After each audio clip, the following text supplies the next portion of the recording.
옆 사람과 인사합니다. 예수님 안에서 좋은 일이 있습니다. 예수님 안에서 항상 좋은 일이 있음을 우리가 항상 고백하시기를 바랍니다. 저 앞에 있는 우리 구호 3번 복창합니다.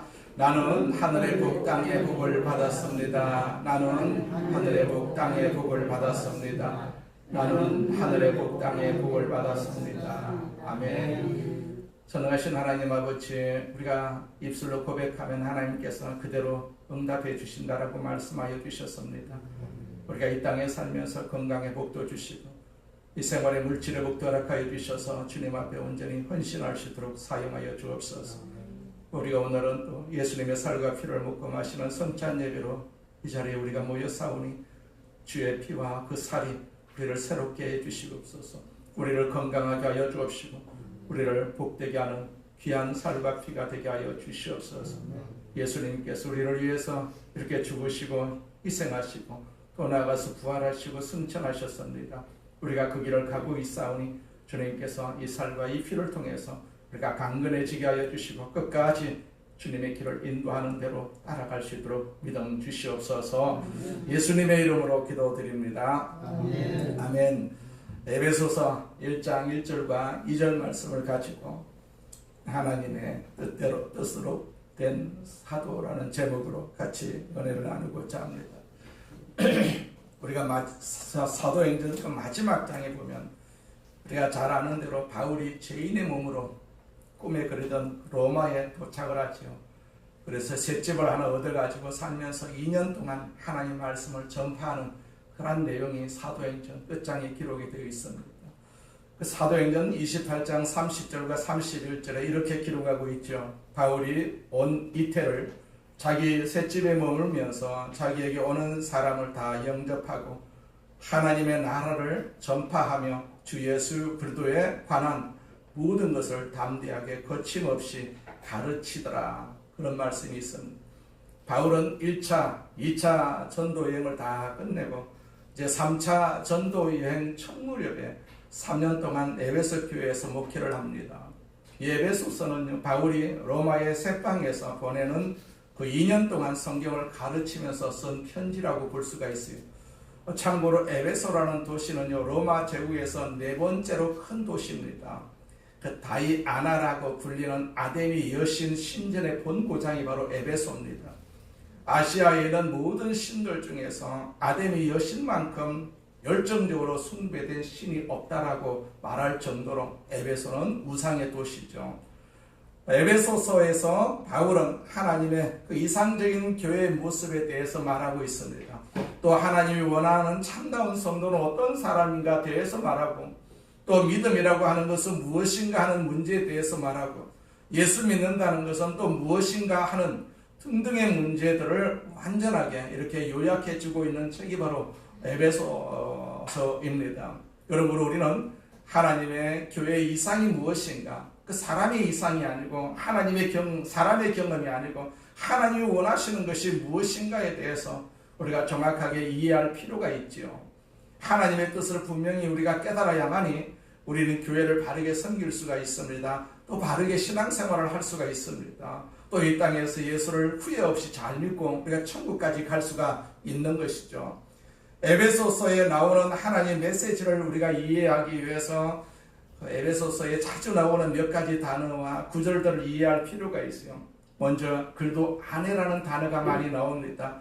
이 단어가 에베소서 안에 굉장히 많이 나옵니다. 에베소서를 통해서 하나님의 구원의 경륜과 비밀과 섭리와 그리스도의 몸으로서의 교회를 설명할 때 제일 많이 사용하는 단어가 그리스도 안에입니다. 그리스도 안에. 우리가 항상 그리스도 안에 있음을 부인할 수가 없지 않겠어요? 우리는 세상 안에 있는 것이 아니라 그리스도 안에 있다라는 사실이죠. 그 안에 있어야만이 비로소 우리가 신앙생활을 할 수가 있고 하나님과 교제할 수가 있는 것이죠.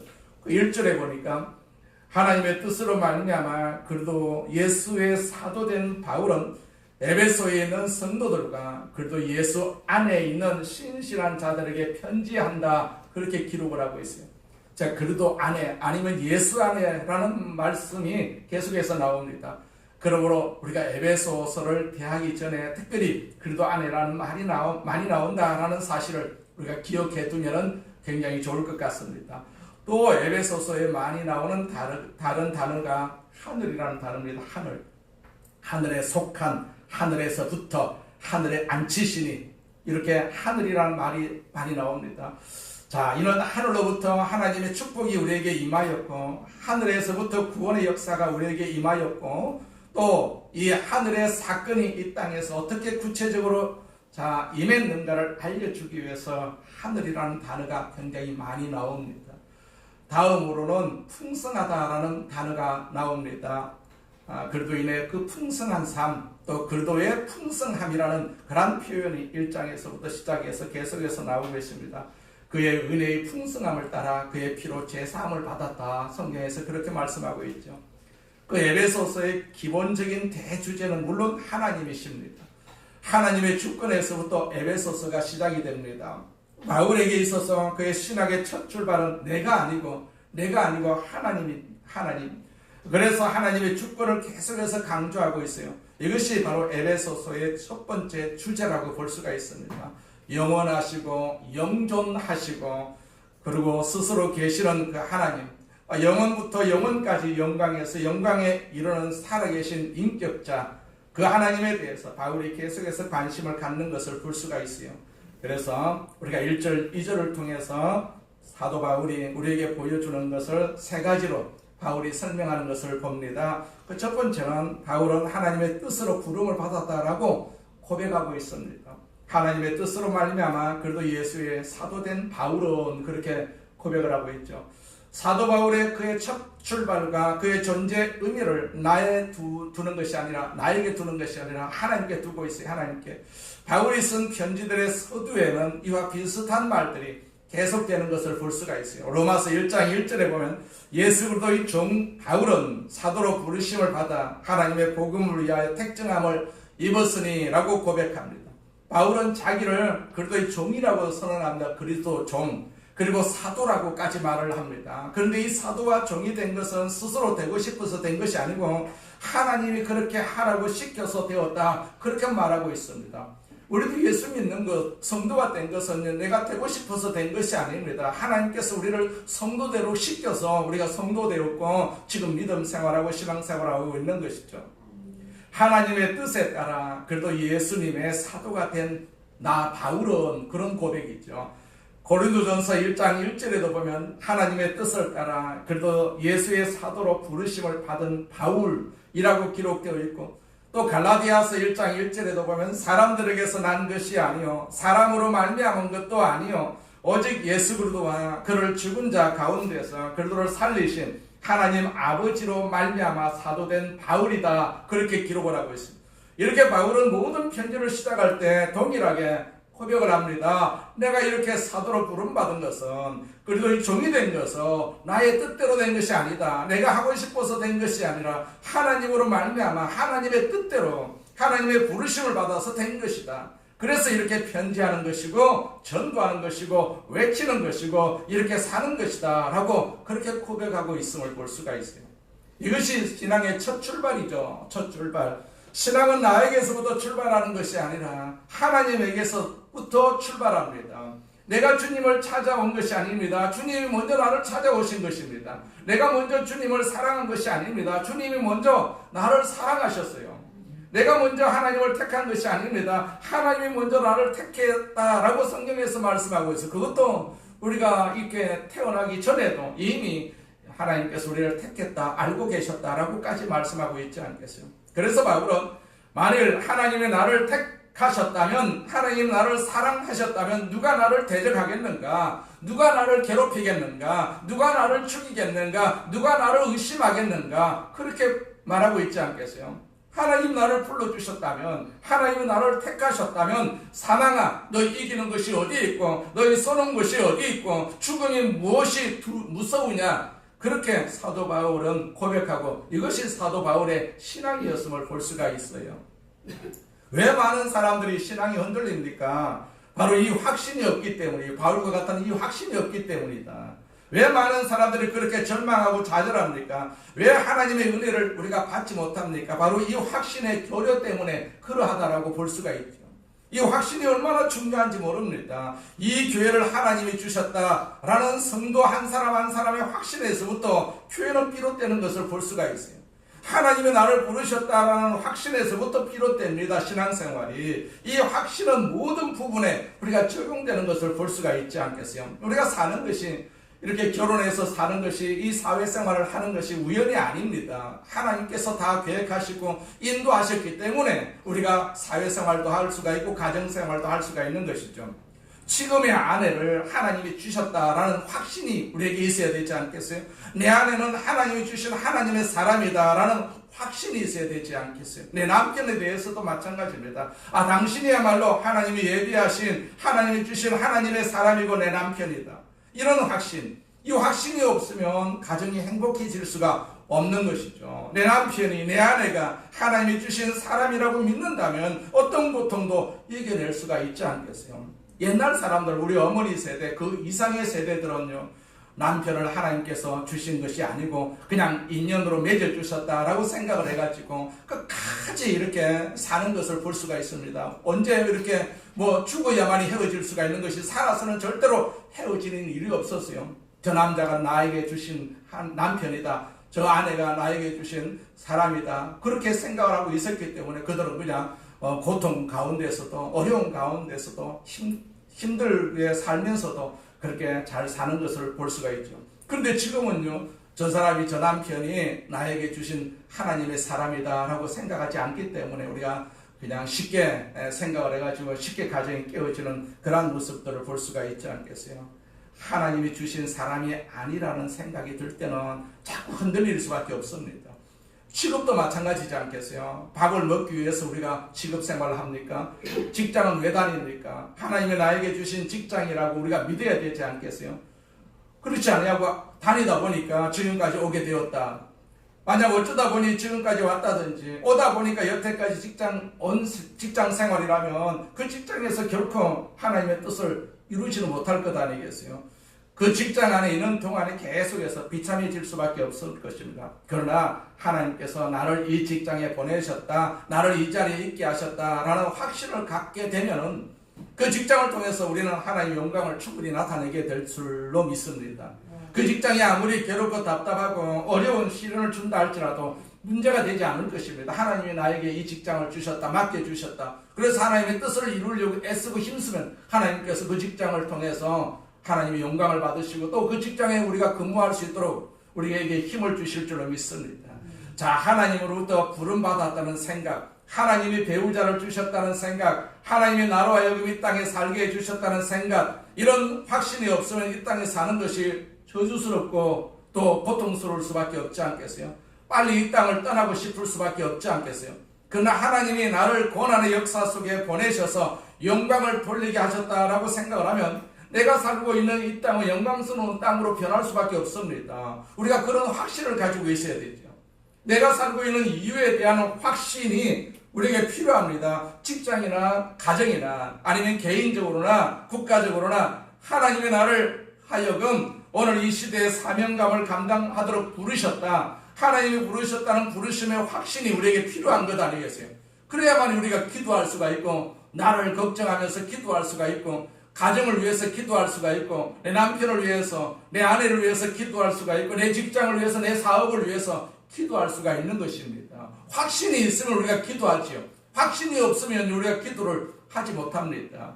바울의 사역은 이 확신에서부터 시작되는 것을 충분히 우리가 볼 수가 있죠. 그래서 그는 감옥에 있을 때에도, 돌에 맞아서 죽을 뻔할 때에도 강도의 위험과 도적의 위험과 사심이 하나 감한 매를 5번이나 맞고 굶주리고 마음의 사형 선고까지 받는 등 아주 기막힌 실존적 고민에 빠졌을 때도 결코 의심하지 않았다는 얘기입니다. 하나님에 대해서 의심하지 않았다. 그러기에 바울은 죽는 순간까지 하나님께 충성할 수가 있었고, 결과적으로 그의 충성 때문에 전 유럽이 뒤집어졌지 않겠습니까? 우리에게도 이런 확신이 있어야 되지 않겠어요? 확신이 있어야 되죠. 우리 가정에 이 확신이 있어야 되지 않겠어요? 우리 가정은 하나님이 만들어주신 가정이다, 내 자녀는 하나님이 주신 자녀다, 이런 확신이 있을 때 어떤 시련도 고민도 이겨나갈 수가 있는 것입니다. 불평하지 않습니다. 원망하지 않습니다. 이런 확신을 가지고 우리는 가정생활을 하고 이 사회생활을 하고 우리 자녀들을 키워야 될 줄로 믿습니다. 두 번째, 바울은 에베소 성도를 향해서 이런 어떤 표현을 쓰고 있습니까? 그 1절 하반절에 있는 말씀이죠. 바울은 에베소에 있는 성도들과 그래도 예수 안에 있는 신실한 자들에게 편지하노니 그렇게 기록을 하고 있어요. 아주 중요한 구절이죠. 쉽게 흘려버려서는 안 될 아주 중요한 의미가 있는 구절입니다. 바울은 이 표현을 통해서 예수 믿는 사람은 누군지, 교회에 나와서 예수 믿는 사람은 도대체 어떤 사람인지를 말하고 있어요. 바울은 에베소에 있는 누구에게 편지를 쓰고 있습니까? 성도들이다. 그렇게 말하고 있어요. 성도들이다. 예수 믿는 사람을 성도라고 했어요. 성도라고 불렀습니다. 자, 당신은 성도입니까? 누가 우리에게 물으면 별로 갈등이 없지요. 내가 성도다. 그렇게 대답을 합니다. 그런데 당신은 성자입니까? 그렇게 물어보게 되면 우리가 조금 갈등이 있지 않겠어요? 나도 예수는 믿지만 성자는 아닌 것 같다. 그렇게 대답을 합니다. 성자라고 하면 우리가 조금 두렵지 않겠어요? 그러나 우리말 성경에서 바울이 예수 믿는 사람들을 성도라고 하든지 성자라고 하든지 간에 영어로는요, 세인트라는 단어입니다. 똑같이 쓰이고 있어요. 이 단어가, 이 생각이 우리들의 마음속에 있느냐라니, 우리 마음속에 내가 성자다라는 그런 어떤 마음, 그런 자세 우리에게 있느냐라는 얘기. 오늘날 교회가 세상의 빛을 발휘하지 못한 것은 바로 이런 생각이 없기 때문이라고도 볼 수가 있지 않겠어요? 예수 믿는 우리나 믿지 않는 사람들이나 별로 차이가 없어요.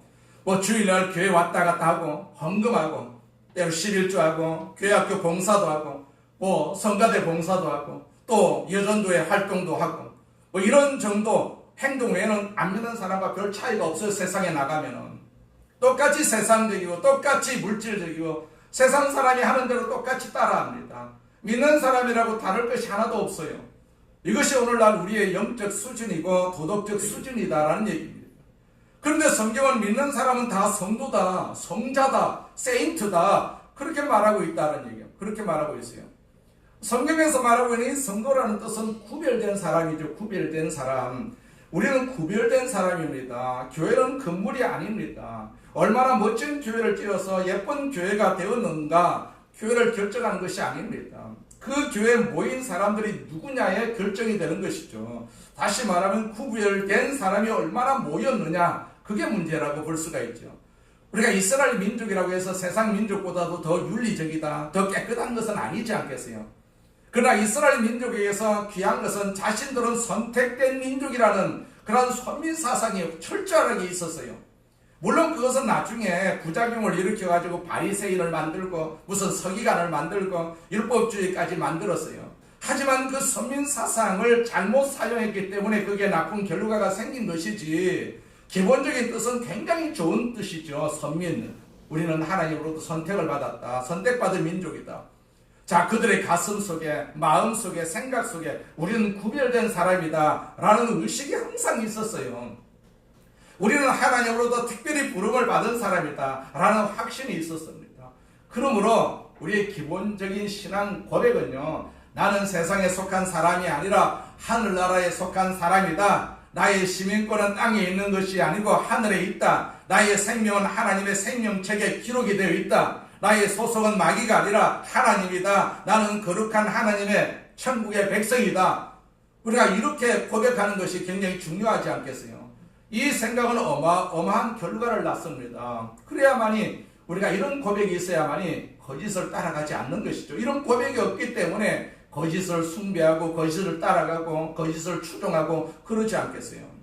나는 하나님의 백성이다. 하나님으로부터 부름을 받았다. 하나님을 위해서 내가 구별이 되었다. 나의 생명은 하나님의 생명책에 기록이 되어 있다. 지금 죽으면 나는 천국 간다. 내 영혼은 마귀에게 속하지 않고 하나님에게 속해 있다. 이런 생각이 우리에게 있어야 되지 않겠어요? 이것이 구별된 백성의 생각의 출발점입니다. 그런데 우리 예수 믿는 사람에게 이런 생각이 없어요. 예배드리는 주일에 대한 구분이 별로 없습니다. 옛날 믿음의 선배들은요, 주일에 음식도 사 먹지 않았습니다. 빨래도 하지 않습니다. 아무것도 하지 않습니다. 노동을 하지 말라고 성경에서 말씀하고 계시기 때문에 그러한 것이죠. 안식일을 거룩히 지키기 위해서 그렇게 하는 것이었어요. 그것이 비록 율법적이기는 했지만은 안식일을 거룩하게 지키려고 하는 그들의 삶이 위선적이고 바리새인적이라고 말할지라도 그들이 안식일을 거룩하게 지켰기 때문에 오늘의 기독교를 기독교되게 끌고 왔다고 볼 수가 있지 않겠어요? 요즘 주일은 한두 시간으로 제한을 합니다. 하루가 아닙니다. 하루가 아닙니다. 예배드리는 시간도 갈까 말까 우리가 망설일 때가 굉장히 많이 있습니다. 그것도 30분 이상 설교를 들으면 우리가 굉장히 몸부림을 칩니다. 모든 것을 간단하게 아주 간편하게 생각을 하고 있고 그렇게 요구하고 있어요. 불편한 것을 아주 싫어합니다. 세상 사람들과 똑같이 되고 말았다는 얘기죠. 돈 좋아하고 권력 좋아하고 세상적인 것 좋아하고 세상 사람들과 다른 것이 하나도 없다라는 얘기입니다. 세상이나 교회나 그 하는 모양이 비슷하게 되어버렸어요. 교회도 성공을 좋아하고 물질을 좋아하고 부자 되는 것 좋아하고 돈 많은 사람 좋아하고 권력 좋아합니다. 교회는 모두가 다 이렇게 전부 변해가고 있어요. 교회와 세상이 다른 것이 전혀 없어졌어요. 믿는 사람과 안 믿는 사람의 차이가 없어졌어요. 그러니 이 세상이 교회를 봐도 감동을 받지 않는다는 얘기. 교회를 봐도 감동을 받지 않습니다. 자, 어디서부터 이런 일들이 생겼습니까? 나는 성도다 라는 생각이 없기 때문에 그러하다는 얘기. 내가 성도다. 나는 하나님의 사람이다 라는 생각이 없어. 나는 죄인이고 완전한 사람이 아니다. 그러나 나는 하나님의 사람이다. 내가 이래도 예수 믿는 사람이다. 내 안에 생명이 있다 라는 생각이 자꾸 희미해졌어요. 세상과 똑같이 되었습니다. 성도라고 말할 때 우리는 이러한 의식부터 가져야 되지 않겠어요? 옛날에 여의도 순복음 교회가 한참 부흥할 때는요. 그 구역장 가방이 빨간색이었어요. 그 가방을 들고 다니는 사람들을 보면 예사 사람들이 아니었어요. 예사 성도가 아니었습니다. 그 빨간 가방을 보고 사람들이 다 변화되는 것을 볼 수가 있어요. 두렵단 말입니다. 그 사람들이 얼마나 억척까지 예수를 증거하는지 그 가방을 통해 가지고 그 교회가 부흥한 것을 우리는 부인할 수가 없지 않겠어요? 그런데 요즘은 그 가방이 없어진 것 같아요. 안 보여. 자, 그러면 나는 하나님으로부터 부름을 받았다는 것으로 만족을 합니까? 그렇지 않습니다. 성도라는 말에는 또 다른 중요한 뜻이 있어요. 즉 하나님으로부터 부름받은 사람, 하나님으로부터 선택받은 사람, 하나님의 초청을 받은 사람이라는 생각을 넘어서서 하나님의 백성답게 사는 사람이 성도이지 않겠어요? 죄를 안 짓는 사람이 아닙니다. 우리가 성령의 도우심으로 죄를 안 지으려고 노력을 하는 사람이죠. 죄를 미워하고 싫어하는 사람입니다. 불의를 미워하고 싫어하는 사람입니다. 그래서 죄를 미워하고 마음이 체질적으로 변화되어서 심령이 깨끗해지고 거룩의 옷을 입고 청결의 옷을 입고 그리스도의 피로 영원히 청결해진 사람을 우리는 성경은 성도다 그렇게 말하고 있죠. 거짓을 구별할 줄 아는 사람이 성도입니다. 죄를 구별할 줄 아는 사람이 성도입니다. 지금은요 성도가 죄가 무엇인지 의가 무엇인지를 모르고 있다는 얘기입니다. 무조건 그냥 죄를 따라가는 사람들이 얼마나 많은지 몰라요. 성경을요 구약에서부터 신약까지 전체적으로 보면 하나님께서 하나님의 백성에게 강조하는 것이 하나 있어요. 그것이 무엇입니까? 네 백성을 성결하게 하라. 그럼 그 말씀이거든요. 여호수아는요 가나안에 있는 각 족속의 왕을 죽이면서 가나안 땅을 점령해 나갔어요. 그 비결이 무엇이었어요? 그의 전쟁 수행 능력 때문이 아닙니다.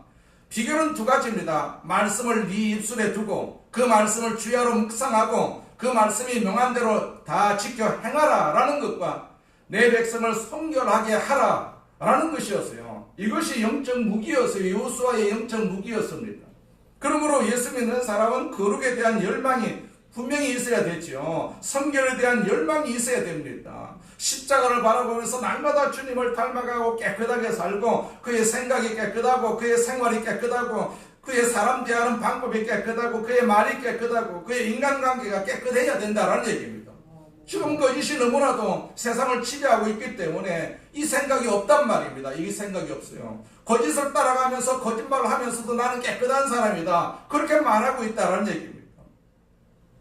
그래서 우리는 이런 깨끗한 구별된 그러한 삶을 예수 믿는 교회에서부터 우리가 시작이 되어야 되죠. 그래야만이 세상을 우리가 변화시킬 수가 있는 것이죠. 교회가 이리 크고 교회가 이렇게 많은데도 불구하고 지금 세상이 변화가 되고 있으니까 안 변화되고 있지 않겠어요? 안 변화되고 있어요.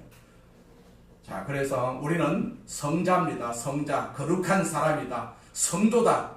라는 그런 고백을 우리가 자꾸 해야 되죠. 이런 가치를 우리가 가지고 있어야 돼요. 가치를 가지고 있어요.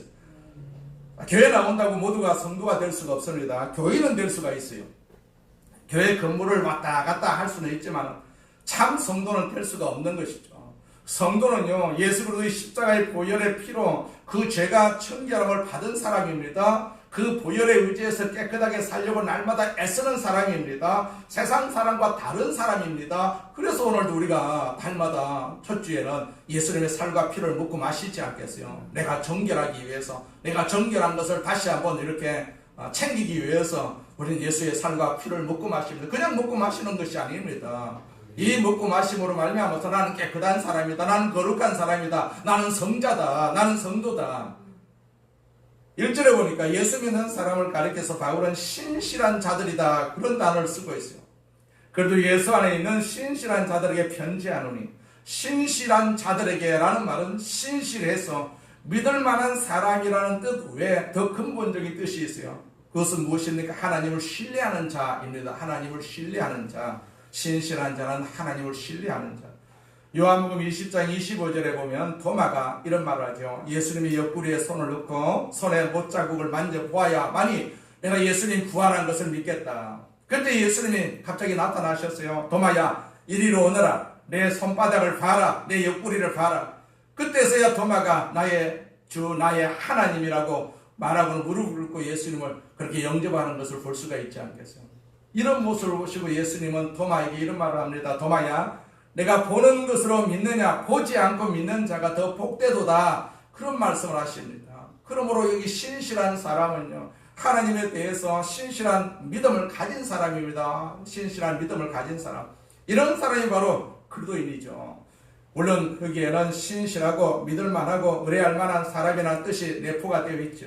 오늘날 예수 믿는 사람은 믿을만 합니까? 우리가 객관적으로 바라볼 때 예수 믿는 사람이라 하면 그저 그것이 보정수표가 됩니까? 그러지 못하지 않겠어요.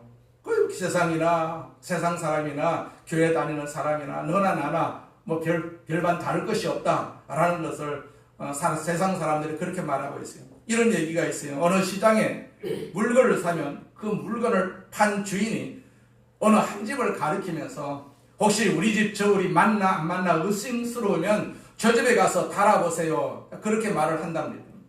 자, 저 집은 예수 믿는 집이니까 그 집에 가서 저울을 달아보면 우리 집 저울이 맞나 안 맞나 알 것입니다. 그 말을 듣고 정말로 거기 가서 저울을 달아보는데 정확하게 무게가 맞단 말입니다. 예수 믿는 한 사람, 교회 다니는 그 사람이 시장에서 얼마나 정직하기로 소문이 났다면 모든 저울이 의심나면 그 집에 가서 달아보라고 말하겠습니까? 이런 사람이 신실할 그런 사람이지 않겠어요? 신뢰할 만한 사람이지 않겠어요? 그 시장에서 예수 안 믿는 사람들에게 신뢰할 만한 사람으로 인정받았다라고 하는 사실이죠. 바로 이것이 예수 믿는 사람의 자세라고 볼 수가 있지 않겠어요? 과연 직장에서 사람들이 나를 가리켜서 저 사람에게 물어보면 확실하다라는 그런 평가를 받고 있느냐 하는 얘기죠. 이것이 신실한 사람입니다. 신실한 사람. 이것이 믿을 만한 사람입니다. 이런 사람이 바로 성도다라고 말씀하고 있죠. 생각해 보십시오. 그 엄청난 로마의 권력 앞에, 그 무시한 법 앞에, 그 엄청난 이교도의 우상 앞에, 그리고 헬라 사상 앞에 어떻게 초대교회가 나사렛 예수라고 하는 청년이 죽은 그 사건 하나를 가지고 로마 전체를 뒤집어 엎을 수가 있었겠습니까? 그때 그리스도인은 소수였습니다. 예수 믿는 사람은 소수였습니다. 그 사람들이 로마 전체를 뒤엎을 만한 능력이 있었겠습니까? 그럼 무엇 때문이었습니까? 그들이 달랐단 말이에요. 그들이 달랐다. 확실하게 달랐다는 얘기. 그들이 믿은 예수와 지금 우리가 믿는 예수는 조금 다른 것 같아요. 우리가 믿는 예수와 초대교인들이 믿는 예수가 달라요. 뭐가 다릅니까? 초대교회 사람들은 소수였어요. 그런데 사람들을 변화시켰습니다. 사람들을 변화시켰어요. 지금은 예수 믿는 숫자가 아무리 많아도 세상은 끄떡도 안 합니다. 초대교회 사람들은 신실한 사람들이었어요. 진짜 예수 믿는 사람들이었어요. 저 강화문에서 토요일마다 저런 집회를 많이 하는데 100만 성도가 모이고 100만 사람들이 모이고 해도 꿈쩍도 안 하지 않겠어요? 꿈쩍도 안 합니다. 꿈쩍도 안 합니다. 저렇게 많이 사람이 모여서 외치고 기도하면 세상이 뒤집어져야 되지 않겠어요? 우리나라가 뒤집어져야 되지 않겠어요? 그런데 꿈쩍도 안 해요. 꿈쩍도 안 합니다. 꿈쩍도 안 합니다. 이게 우리나라의 실정이다라는 사실, 실정이다. 셋째로, 그래도 안에 있는 사람들이는 그래도 안에 있는 사람. 자, 그래도 안에 있다는 것은 무슨 말입니까? 그와 연합했다. 그와 연합했다. 우리는 하나님을 믿습니다. 라는 말로 만족해서는 안 되죠. 우리는 하나님 안에 깊이 들어가서 연합되기를 원합니다. 그래도 하나가 되어야 합니다. 이것은 주님이 내 안에, 내가 주님 안에 있는 것을 의미하거든요. 아무리 맛있는 음식이 있어도 내가 먹기 전에는 나와 아무런 상관이 없지 않겠어요? 먹지 못하면 음식이 맛이 있으면 맛이 있을수록 더 양만 오르죠. 배고픈 사람에게 마시는 냄새만 탁탁 풍기고 먹지 못하게 하면 더 양만 오를 수밖에 없지 않겠어요? 아무리 맛있는 음식이 있으면 무슨 소용이 있습니까? 먹지 못한다면 그림의 떡입니다. 그림의 떡.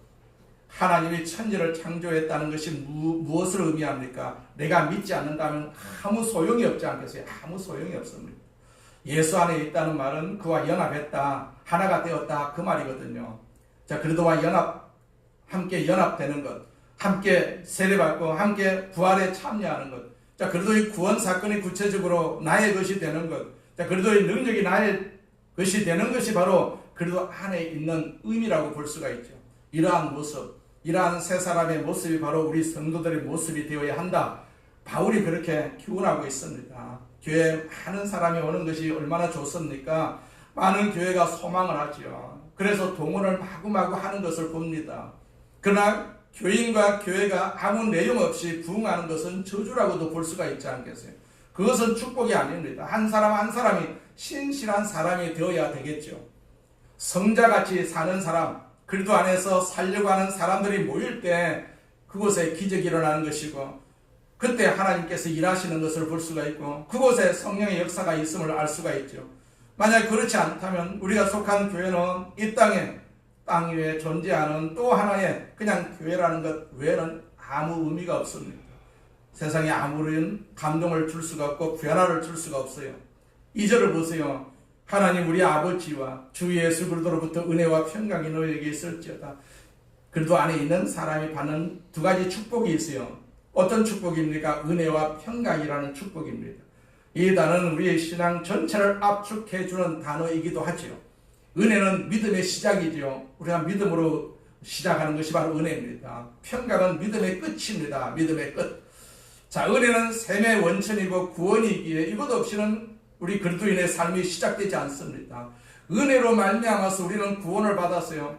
하나님의 은혜 없이는 구원을 시작할 수가 없습니다. 그러므로 은혜는 구원과 믿음의 시작입니다. 그러면 은혜 받은 사람의 결국은 무엇입니까? 바로 평강이죠. 평강. 우리 마음에 평안이 있느냐? 우리가 주님 앞에 서는 날까지, 천국에서 가는 날까지, 눈을 감는 그 순간까지 우리 예수 믿는 사람들이 가져야 할 결론이 무엇입니까? 그것은 평안입니다. 마음의 평강. 하늘에서부터 내려오는 그 평강이죠. 평강.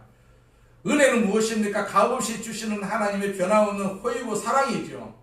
또 평화라고 하는 것은 단순히 전쟁이 없는 상태가 아닙니다. 다툼이 없는 상태가 아니라 전쟁과 분리와 다툼 이후의 연합을 의미하는 것이죠. 평화는 화해가 된 상태입니다. 이것이 성경에서 말하는 진정한 평화지요. 우리가 예수 믿기 전에는 진정한 평화가 없었어요. 그냥 억지로 물리적인 그런 어떤 평화라고도 할 수가 있죠. 그러나 우리가 예수를 진짜로 믿고 우리에게 얻은 것이 바로 평화입니다. 마음의 평안이라고 할 수가 있죠. 이 평화는 평화의 주인이시고 은혜의 주인이신 하나님에게서 오는 것이거든요. 하나님에게서 오는 것. 어떻게 이 은혜와 평화가 내게 임할 수가 있습니까? 그 중간 매체가 바로 예수 그리스도이시죠. 예수 그리스도. 그래서 하나님 우리 아버지와 주 예수 그리스도로부터라고 바울은 말하고 있어요. 은혜와 평화의 주인이시고 원천은 하나님이시다. 하나님이시다. 이 은혜와 평화는 예수 그리스도로 말미암아서 그분을 믿음으로 말미암아서 우리에게 주어지는 것이죠. 우리가 주님 앞에 서는 날까지 나는 하나님으로부터 부름을 받았다. 나는 하나님의 사람이다. 라는 확신을 가지고 우리가 사는 가정과 직장과 이 사회에서 항상 우리가 승리를 해야 되지 않겠어요? 우리가 승리하지 못하면 세상이 승리하지 못합니다. 우리가 이겨야만이 세상도 이깁니다. 우리가 지게 되면요 세상이 다 질 수밖에 없습니다. 우리가 다 하나님으로부터 부름받은 하나님의 백성이다. 하나님의 사람이다. 나는 하나님의 능력이 나에게 있다라는 고백이 항상 우리에게 있어야 되지 않겠어요? 이 고백을 가지고 우리는 기도하는 것입니다. 이 나라를 위해서 기도하고 내 가정을 위해서 기도하고 내 자녀를 위해서 기도하는 것이죠. 아브라함이 그런 믿음을 가지고 기도했기 때문에 그 가정에 그 집안에 하나님의 축복이 임하는 것을 우리는 볼 수가 있는 것이죠. 우리가 다 이런 믿음을 가지고 우리가 예수의 이름으로 승리하는 복된 삶을 우리가 누려야 될 줄로 믿습니다. 우리는 무조건 이겨야 되거든요. 무조건 승리해야 됩니다. 지면 우리가 마귀의 밥이 될 수밖에 없습니다. 무조건 기도해서 우리가 이겨야 돼요. 육신도 이기고 생활도 이기고 가정도 이기고 자녀도 이기고 또 사회도 이기는 도구로 우리가 쓰임받아야 될 줄로 믿습니다. 그 때문에 우리가 오늘 예수님의 살과 피를 먹고 마시는 것이죠. 내 안에 예수님이 계시는 것이죠. 내 안에 내가 있으면 힘을 발휘할 수가 없어도 내 안에 예수님이 계시기 때문에 나는 충분히 세상을 이기고도 남는 그런 역사를 우리가 나눌 수가 있다라는 얘기죠. 바울 한 사람이 바로 세상을 변화시켰죠. 그렇기 때문에 바울과 같은 믿음, 그러한 가치를 나에게 하나님께서 주셨기 때문에 그것을 우리가 확인하는 것이죠. 확인하는 것이 바로 성도고 성자라고 볼 수가 있습니다. 우리가 예수님의 살과 피를 먹고 마심으로 말미암아서 이 가치를 다시 한번 확인하는 복된 시간 되시기를 주의 이름으로 축원을 드립니다. 전능하신 하나님 아버지 감사합니다. 우리 아버지 하나님께서 우리를 사랑하시고 우리를 택하여 주셔서 하나님의 자녀로 삼아주심을 감사합니다. 주님 홀로 영광을 받으시옵소서. 우리가 연약하고 우리가 부족해도 하나님께서 우리와 함께 하심으로 말미암아서 하나님의 뜻을 충분히 이룰 수가 있고 하나님 앞에 영광을 돌릴 수가 있사오니 주께서 함께해 주시옵소서. 예수님의 살과 피를 먹고 마십니다. 주님 이 살과 이 피를 통해서 주 안에 영광이 되게 하여 주옵시고 우리의 삶의 장에 능력이 되게 하여 주시옵소서. 예수님의 이름으로 기도드립니다. 아멘.